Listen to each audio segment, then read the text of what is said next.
ठीक है, चलो स्टार्ट करते हैं, अभी आगे बढ़ते हैं। हम लोग इफ देन वाला पढ़ना है, उसके पहले हम थोड़ा सा रिवीजन कर लेते हैं। यहाँ पे क्या क्या पढ़ा था हमने?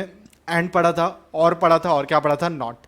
अब एंड को क्या बोलते हैं? और कंजंक्शन।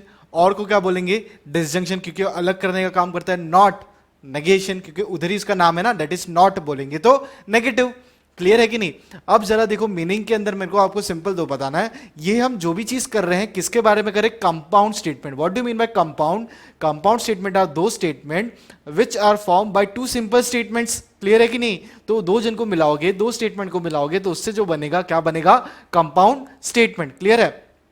अब वो कंपाउंड स्टेटमेंट कैसे मिलाओगे? अगर आप एंड से मिलाते हो, बट से मिलाते हो, या जो भी चीजें हैं अलग अलग जो नाम है आपको नोट में लिखी हुई है, उसको बोलोगे कंजंक्शन एंड। या तो आप डायरेक्टली और से मिलाते हो तो उसको आप क्या बोल दोगे? डिसजंक्शन। और नेगेशन है तो उसको क्या बोलोगे? Not negation. एक ही बात है।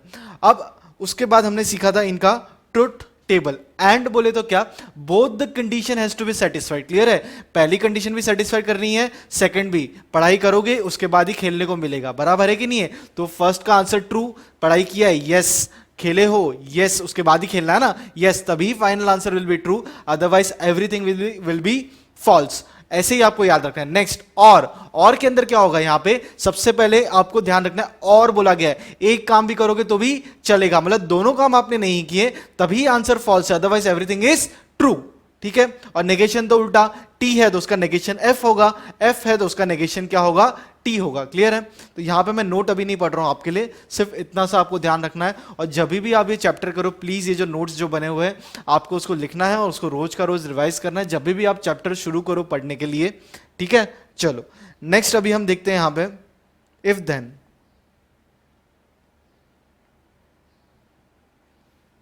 ठीक है, चलो इफ देन पढ़ेंगे अभी। इफ देन के अंदर देखो क्या बोला गया है? इफ देन कंडीशन और इंप्लीकेशन, इसको क्या बोला गया है? Conditional. What do mean bye conditional? आपको कुछ ना कुछ कंडीशन रखनी पड़ेगी। ठीक है? कैसी कंडीशन है जरा हम देखते हैं। If P and Q are two any statement connected by the word, तो यहां पे कनेक्शन किसका होगा? If then. इफ मतलब पहली कंडीशन ये बोली गई है तभी दूसरा काम करेंगे, बराबर, तभी वो दूसरी चीज वैल्यू होगी, मतलब पहली वाली कंडीशन बहुत इंपॉर्टेंट है। Then the resulting compound statement if p then q is called conditional statement and its written symbolical form is p dash q। ठीक है? ये वाला और मैं बाजू वाला आपको साथ में पढ़ाऊंगा, कुछ डिफरेंस नहीं है ज्यादा इसके लिए। यहां पे कंडीशनल में कितनी कंडीशंस होंगी? सिंगल। कितनी कंडीशन यहां पे? सिंगल, एक। यहां पे क्या आ गया वर्ड?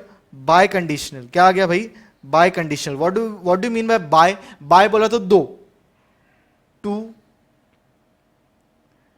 कंडीशंस। क्लियर है? यहां पे सिंगल कंडीशंस, यहां पे कितनी कंडीशंस है? दो, दैट इज बाय बोल दिया गया। और इंप्लीकेशन और इक्विवेलेंस। ठीक है? तो और वाले अलग नाम है, आप याद रख लेना। अब सेम चीज है, if P and Q are any two statement connected by the word if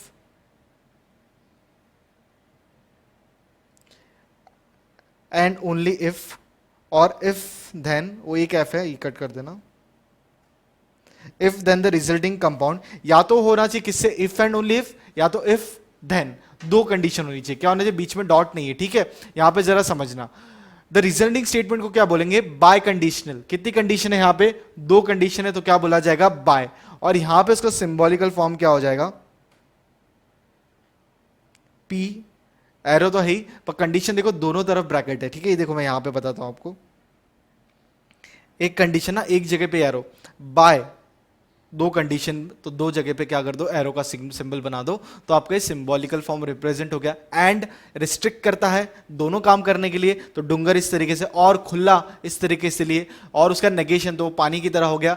conditional single condition एक एरो, बाय कंडीशनल दो एरो। ठीक है? तो ये भी आपको सिंबॉलिकल फॉर्म कैसे याद करना है ये भी मैंने आपको पूरा का पूरा बता दिया।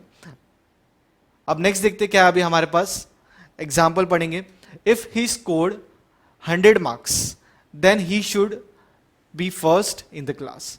इफ ही स्कोर्ड मतलब पहली कंडीशन वो 100 मार्क लाएगा, बराबर है, तभी वो क्या आएगा? फर्स्ट आएगा क्लास में। तो यहां पे दो कंडीशन क्या बनी? यहां पे सबसे पहला ये तो बन जाएगा पी स्टेटमेंट। ये स्टेटमेंट क्या बन गया? अरे sorry, P he should scored या ही स्कोर्ड 100 मार्क्स, ये हो गया पहला। Q, he should first in the class. तो सिंबॉलिकल कैसे आपको पता चला, ये देखो यहाँ पे इफ है और यहाँ पे सेकंड कंडीशन क्या है, देन। इफ देन, तो ये एरो हो गया पहला पी, बीच में सिंगल कंडीशन पहली है ना, तुम 100 लाओगे तो तुम पहले नंबर पे क्लास पे आ जाओगे, तो ये कंडीशन एक ही हुई। अब सेकंड एग्जांपल देखते हैं, इफ देन ओनली इफ, बराबर, sorry if and only if का देखते हैं। Milk is white, milk white है कब, if and only if sky is blue, मतलब अगर स्काई ब्लू होगा तभी क्या होगा, मिल्क वाइट होगा। तो दोनों कंडीशन है यहाँ पे, मिल्क का वाइट भी होना जरूरी है और स्काई का ब्लू भी होना जरूरी है। तो पहला कंडीशन मिल्क इज वाइट, ये हो गया यहाँ पे आपके लिए पी। सेकंड हो गया क्यू, स्काई इज ब्लू।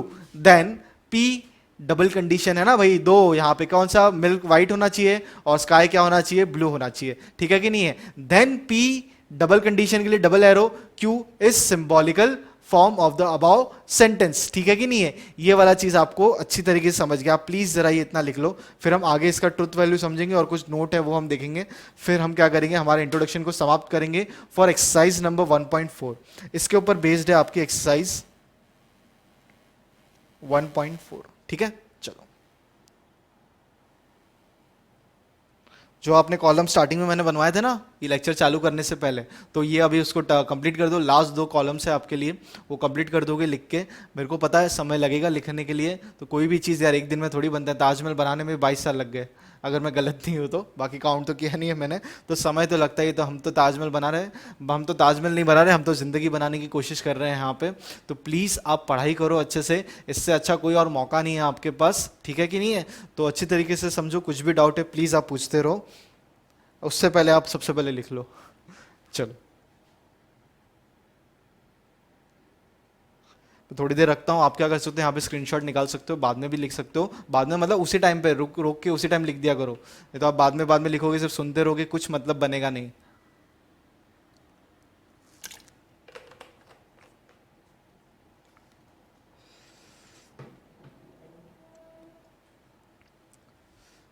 चलो बढ़े आगे। अब देखो, ट्रुथ टेबल जरा ध्यान से पढ़ना और ध्यान से समझना। अब यहां पे क्या था, इफ देन, क्या था यहाँ पे, इफ देन, मतलब पहली वाली कंडीशन बहुत इंपॉर्टेंट है। क्या है यहाँ पे, पहली वाली कंडीशन और सेकंड वाली कंडीशन, ठीक है। मतलब देखो अभी यहाँ पे जरा समझो, आप जरा ऑब्जर्व करो, यहाँ पे फॉल्स कब है, जब पहली कंडीशन सही है। इफ पहले अगर ऐसा चीज बोला है, आपको बोला इफ अगर आप पढ़ाई करोगे तो क्लास में आप क्या लाओगे, फर्स्ट रैंक, पहला था ना एग्जांपल, लेकिन आपने 100 नंबर लेके आ गए, पहली कंडीशन फुलफिल, भाई सही से पढ़ाई किया, 100 नंबर लेके आ गए, लेकिन क्लास में पहला रैंक आपका नहीं है क्योंकि आपने एक सब्जेक्ट में मेहनत कर दी थी। तो सेकंड कंडीशन देखो कितनी इंपॉर्टेंट हो गई। तो सेकंड कंडीशन की वजह से आपका पूरा आंसर क्या हो गया, फॉल्स। इफ पहली कंडीशन फुलफिल हो गई, अच्छी बात है, सेकंड कंडीशन आप फुलफिल नहीं कर पाए, तो फाइनल आंसर इज फॉल्स। अब आ जाते हैं हम पहले, सबसे पहले आपकी पहली कंडीशन क्या थी, आपको क्लास के अंदर 100 नंबर लाने थे उस सब्जेक्ट में, आप लेके आ गए, आपका फर्स्ट रैंक भी आ गया। कुछ नहीं, कलर अलग ले रहा हूं मैं ताकि वो पहले की तरह मैच हो जाए।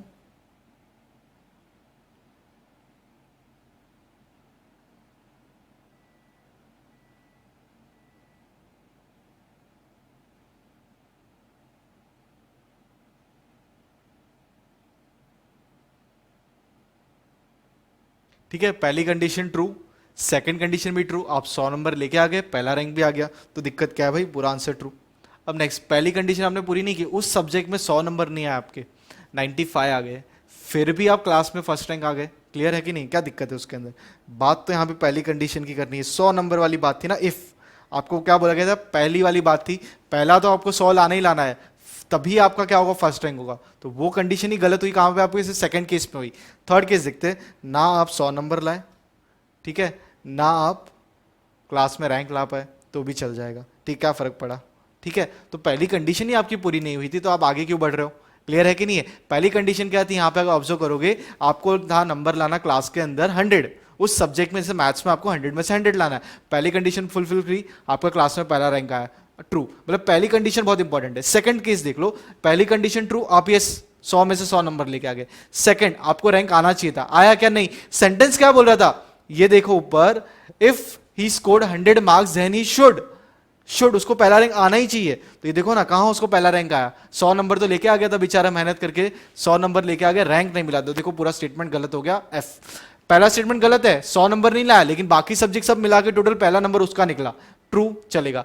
पहली कंडीशन ही 100 नंबर तो लाया ही नहीं, अरे तो बात का कैसे पूरा होगा, बाद में रैंक कैसे आएगा, रैंक तो आने वाला ही नहीं है। आ भी गया तो चल जाएगा, नहीं भी आया तो चल गया, तो बात तो फाइनल ट्रू होगी। तो अब याद कैसे करोगे, सबसे पहले इफ पहली कंडीशन सही है तो सेकंड कंडीशन तो सही होनी ही चाहिए, सेकंड कंडीशन सही नहीं है तो फॉल्स, और ये कंडीशन आपने पकड़ ली ना एग्जाम में, बाकी सबका सब क्या हो जाएगा, ट्रू। ठीक है, चलो अब नेक्स्ट पढ़ते हैं, उसके बाद इफ एंड ओनली इफ। ये तो बहुत सिंपल है, दोनों कंडीशन ना, या तो दोनों कंडीशन सही हो तो आंसर इज ट्रू, या दोनों कंडीशन गलत हो आंसर इज ट्रू। मतलब दोनों का आंसर फॉल्स आ रहा है तो आंसर इज ट्रू, दोनों का आंसर ट्रू आ रहा है आंसर इज ट्रू, एक भी गलत है, एक भी कंडीशन सेटिस्फाई नहीं की, answer will be false. Clear है, चलो ये देख लो यहां पे, ये देखो पहली कंडीशन फुलफिल हुई, सेकंड नहीं हुई, तो आंसर इज फाइनल फॉल्स। पहली कंडीशन नहीं हुई, सेकंड कंडीशन हो गई, आंसर इज फॉल्स। ठीक है, ये रहा दूसरा, ये पहला टी दूसरा टी, फाइनल भी टी, क्यों टी, काम चलेगा ना भाई। ये तो बताया था मैंने अभी आपको, पहली कंडीशन करो सेकंड भी करनी है, तभी यहां से दोनों बाय है, यहां पे पहली कंडीशन गलत दूसरी भी गलत, काम बन गया आपका। ठीक है, तो इस हिसाब से आपको ये कंप्लीट करना है। और फाइनल एक नीचे छोटा सा नोट पढ़ लेते हैं, फिर हम क्या करेंगे, इसका इंट्रोडक्शन आपके लिए समाप्त हो जाएगा। फिर हम स्टार्ट करेंगे exercise number 1.4, that is based on if then, if and only if, और उसके अंदर मेरे ख्याल से एंड और नॉट सबका मिक्सचर है उसके अंदर, पर specifically if then if and only if के लिए मैंने आपको बता दिया कि उसके रिलेटेड सम्स आपको वहां पे मिलने वाले हैं। तो उसके लिए हम नोट पढ़ लेते हैं। पी कंडीशन जो सिंबॉलिकल फॉर्म है, हैज ट्रुथ वैल्यू फॉल्स, ये फॉल्स कब है, ठीक है, ये फॉल्स कब है, ये वाली कंडीशन, ये फॉल्स कब है, जब है, कब जब, वो यहां पे लिखा हुआ है, that is truth has truth value true and Q has truth value false. पहली कंडीशन ट्रू दूसरी false, otherwise everything will be true. जो मैंने आपको समझाया उसी को यहां पे इंग्लिश में लिखा गया है। ठीक है, तो पहली वाली कंडीशन पी ट्रू होना चाहिए, क्यू क्या होना चाहिए, फॉल्स होना चाहिए। ठीक है, ये चीज आपने पढ़ ली।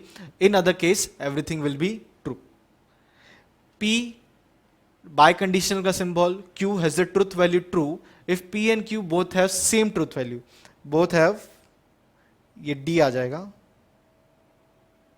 P and D has same truth value, क्या होनी चाहिए, सेम, सेम इज बोथ। ठीक है, otherwise P dash Q, sorry P biconditional का symbol has truth value false, तो अदरवाइज क्या बन जाएगा, वो फॉल्स। तो आप ये दो भी लिख लीजिए, इसके बाद हम सम्स चालू करेंगे। और प्लीज़ आप ये पूरा का पूरा रिवाइज कर लेना, 2 पेज के अंदर मैंने आपके लिए पूरी की पूरी एक्सरसाइज जो है वो भी कितनी 1.2, 1.3, 1.4, ठीक है, 3 एक्सरसाइज आपके लिए यहाँ पे मैंने क्या कर दी, एक साथ कर दी। उसके पहले हमने पढ़ा था स्टेटमेंट्स के बारे में, क्या होते हैं सेंटेंस और स्टेटमेंट्स के बारे में। सेकंड के अंदर हमने क्या पढ़ा था, बी पार्ट तो हमारा ये रहा लॉजिकल कनेक्टिविटीज़, फिर उसके बाद सी पार्ट हम बाद में करेंगे 1.4 कंप्लीट करने के बाद। तो पहले आप इतना आराम से लिख लो।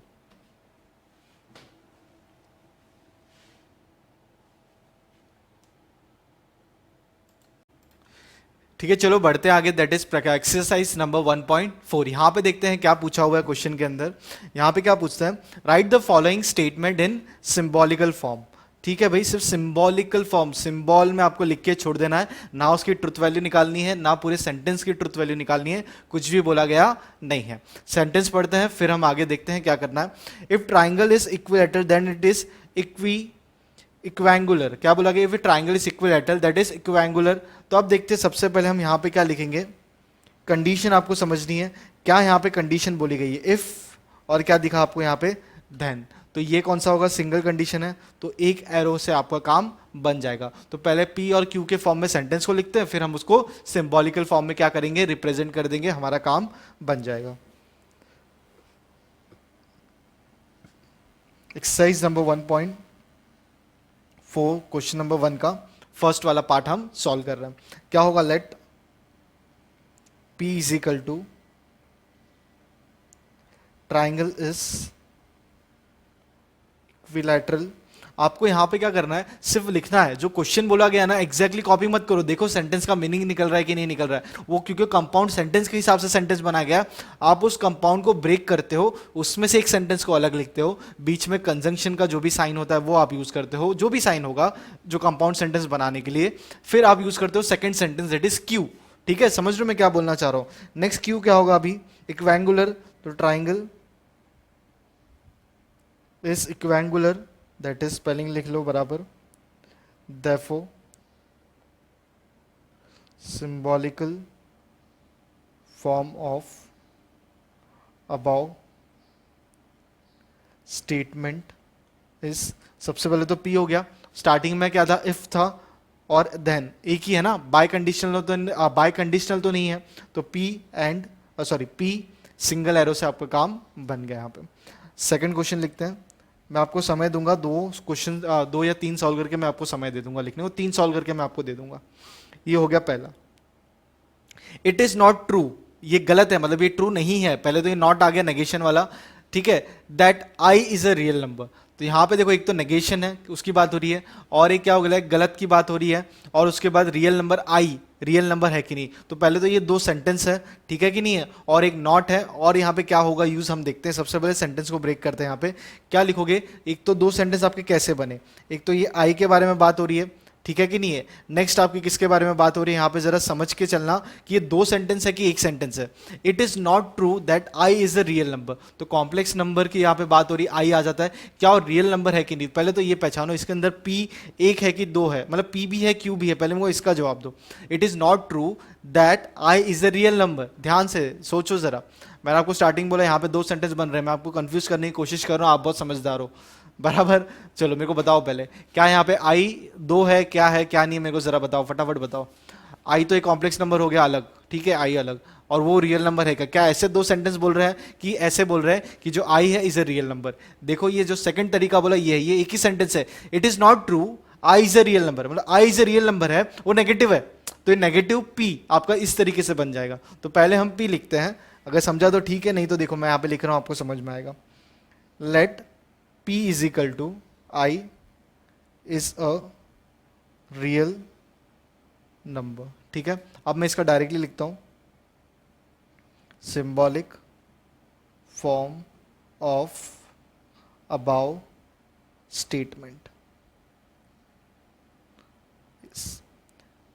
ये एक सेंटेंस है, कैसे, P is a real number, ये सही है, लेकिन उसके पहले क्या डाल दिया था, नॉट डाल दिया गया था, ये देखो ना यहाँ पे, इट इज नॉट, क्या बोला गया, इट इज नॉट ट्रू, मतलब ये गलत है, तो वो नॉट ट्रू के लिए क्या साइन लगी, पानी वाली sign, that is negation, that I is a real number. तो ये पूरा सेंटेंस क्या था, I is a real number, ये हमारे लिए क्या था, पी था, तो वो नेगेशन नॉट ट्रू वाला हो गया, और ये पी सेंटेंस हो गया, तो इसका सिंबॉलिकल फॉर्म हो गया पूरे का पूरा नेगेशन, दैट इज पानी, और क्या हो गया साथ में पी। क्लियर है, पानी पर्वत बहुत कुछ यहाँ पे हम कर रहे हैं। चलो एक और सॉल्व करते हैं, फिर मैं आपको थोड़ा सा समय देता हूँ लिखने के लिए, ठीक है। चलो थर्ड वाला पढ़ते हैं, even though it is not cloudy, देखो एक नेगेशन मिला, even though it is not cloudy, ये एक सेंटेंस हो गया क्लाउडी वाला। इट इज स्टिल रेनिंग, फिर भी क्या हो रहा है, बारिश हो रही है, तो यहाँ पे 2 सेंटेंस, एक क्लाउडी वाला एक सेंटेंस है, एक कौन सा सेंटेंस है, रेनिंग वाला, ठीक है। नेगेशन कहाँ पे डालना है कहाँ पे नहीं डालना है वो हम देखेंगे, और पहले हम उसको पी और क्यू के अंदर क्या करते हैं, क्लासीफाई कर लेते हैं।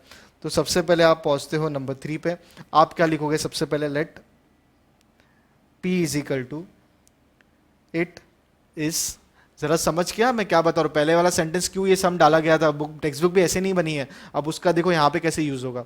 It is cloudy, it is cloudy, it is raining, it is cloudy, it is raining, ये तो हो गया आपका P, और सेकंड क्या हो गया, Q।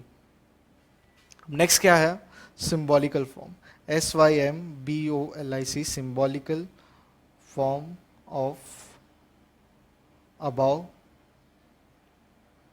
स्टेटमेंट इज, क्या है ये, ठीक है। Let P is equal to let Q is equal to, वो हो गया। अब आपको क्या दिया था, सेंटेंस था, अब यहां पे लिखते हैं even though it is not, ये आ गया नेगेशन, तो इसके लिए आपने क्या डाला, not. Cloudy, it is cloudy वाला सेंटेंस क्या था, P, तो पहले तो आपको समझा ये नेगेशन P हो गया। इट इज स्टिल रेनिंग, क्या बोला गया, इट इज स्टिल रेनिंग, तो आप यहाँ पे क्या यूज करोगे, कंडीशन क्या है यहाँ पे आपकी, स्टिल। आपको मैंने बताया था वर्ड स्टिल जब भी दिखेगा ये किसका काम करता है, ये काम करता है एंड का। एंड बोलेंगे तो डूंगर, दोनों condition. Even though it is not cloudy, ठीक है, बादल आए हुए नहीं है, काले बादल आए हुए नहीं है, फिर भी बारिश हो रही है, ठीक है। तो बादल आए हुए नहीं है, नेगेशन पी, फिर भी बारिश हो रही है, दोनों कंडीशन, ठीक है। क्लाउडी नहीं है, बारिश हो रही है, एंड, ठीक है, क्या बोला गया है, एंड बोला गया बीच में, क्योंकि स्टिल रिप्रेजेंट एंड। और ये रेनिंग वाला जो है ये आपका क्या है, क्यू, स्टिल रेनिंग वाला, ये आपका सेकंड सेंटेंस बन जाएगा, ठीक है। चलो अब इसको वहां पे लिख देते हैं तो हमारा काम बन जाएगा। पहला sentence negation P and Q, ठीक है, कितना सिंपल है। चलो आप लिख लो पहले इतना, फर्स्ट सेकंड लिखो, फिर मैं थर्ड भी आपको बता दूंगा, पर लिखो फटाफट लिखो।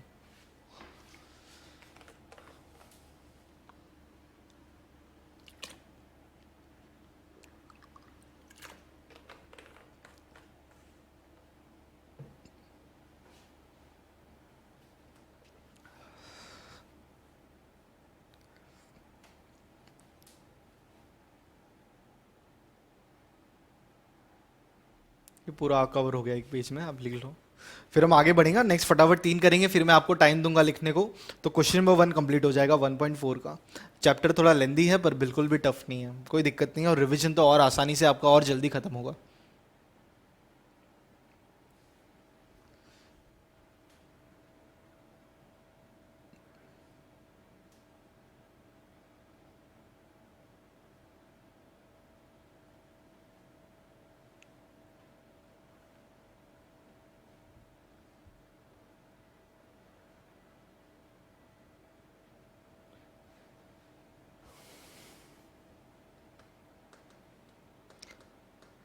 यहाँ पे आपको समझा, पहला एक सेंटेंस किया था, सेकंड वाला वहां पे पी था, उसका हम लोग ने क्या लिखा था, नेगेशन, अरे ये नेगेशन कहाँ गया, ठीक है, नेगेशन आएगा ना। वहां पे क्या बताया था मैंने आपको कि एक सेंटेंस पी वो था ना, नॉट इरेशनल नंबर बराबर, तो नॉट का नेगेशन, तो एक सेंटेंस नेगेटिव हुआ, तो सिंगल सेंटेंस को भी आपने क्या लगा दिया, नेगेशन, क्योंकि नॉट है वो, ठीक है, वो हमने आपने पढ़ा था पहले, ठीक है। चलो स्टार्ट करते हैं, आगे बढ़ते हैं, नंबर 4 लेते हैं। यहाँ पे क्या दिया हुआ नंबर 4 में, milk is white if and only, दो कंडीशन, इफ पहला मिल्क वाइट है, ओनली कब, if the sky is not blue, तो स्काई और यहाँ पे देखो नॉट भी आ गया, तो आप देखो यहाँ पे कितने अच्छे तरीके से यहाँ पे आपको एक्सप्लेन किया हुआ है। इफ एंड ओनली इफ के लिए दो आ गया, मतलब मिल्क इज वाइट क्या बन जाएगा आपका, पी बन जाएगा एक, इफ एंड ओनली क्या बन जाएगा, दो कंडीशन बाय कंडीशनल, तो वो क्या बन जाएगी, एरो बन जाएगा, क्लियर है, तो वो आपने लिख दिया। If the sky is not blue, तो स्काई इज नॉट ब्लू मतलब क्या हो गया यहाँ पे क्यू, लेकिन नॉट साथ में लेके चलता रहेगा, that is negation Q, clear है कि नहीं है। तो ये देखो इस तरीके से आपके आंसर्स बन रहे हैं। चलो लिखते हैं number 4, let P that is milk is white, क्या आएगा, मिल्क इज वाइट, उसके बाद क्या आएगा, क्यू दैट इज क्या, क्या था, sky is blue,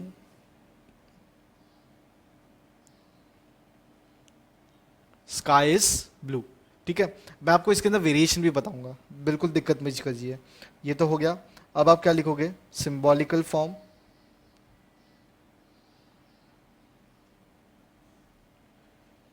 of about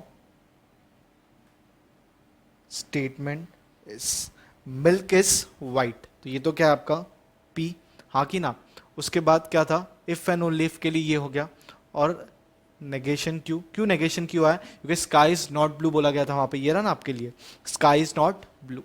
अब यहाँ पे मैं आपको वेरिएशन क्या बताऊं, वेरिएशन देखो ये हो सकता है, आप जब लिखो आप ऐसे लिख सकते हो, स्काई इज ब्लू, ये मैंने बताया आपको, आप बोलोगे सर यहाँ पे क्या है, स्काई इज नॉट ब्लू है, आप क्यों बोलते हो स्काई इज ब्लू, फिर आप नेगेटिव लिखते हो, आप ऐसे भी तो कर सकते हो,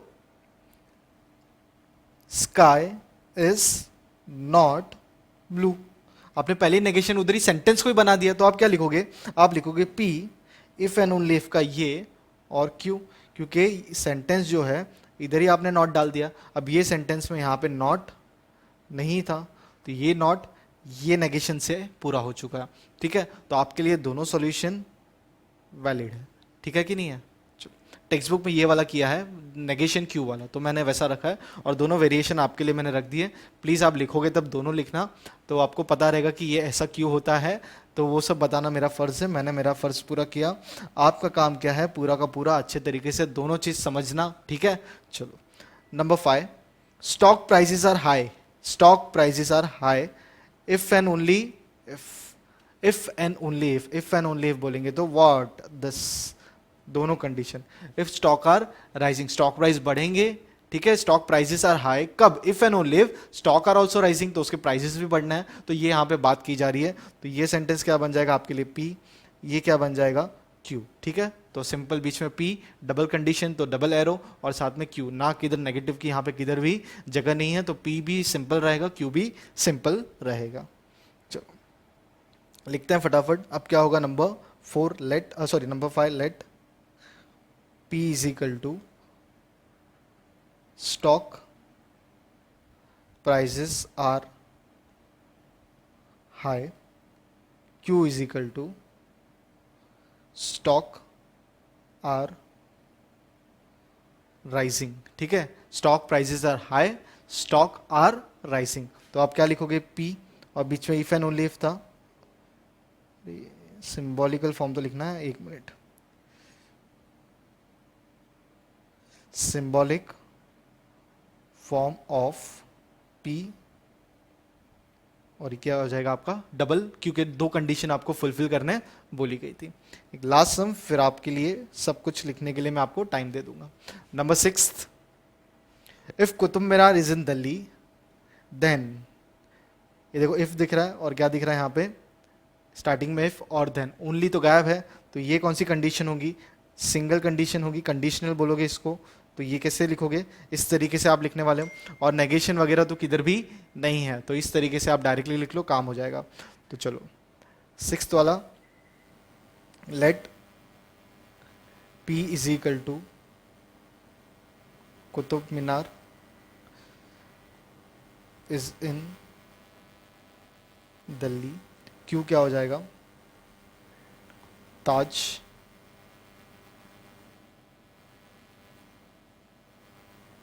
ताजमहल इज इन आगरा।